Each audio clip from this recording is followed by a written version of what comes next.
How are you, friends? Do another quick video here. MINM. Just an incredible mover today.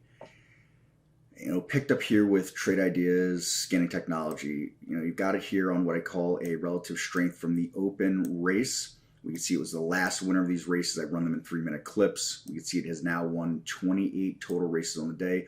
Among several other stocks here that are on this list, that it's a great watch list throughout the day, essentially. And not every one of them is a winner. Anybody that tells you that they bought here and they sold here is full of crap. That's not what I'm here to tell you. But it is possible to maybe get a here on a break, on a $5 break, maybe sell some at $5.30, $5.40, $5.60, whatever it is. Those are realistic things that could happen. Those things can't happen without the right tools, number one. Number two, they don't happen without some kind of practice, trading plan, and a trading strategy. These are things that you can implement with Trade Ideas software. And I could trade right from the charts, practicing in a simulator. I could click buy on the chart, and I could set that out here to buy where I want to buy. And that will put out a buy order, and I could set it up to auto-populate a stop.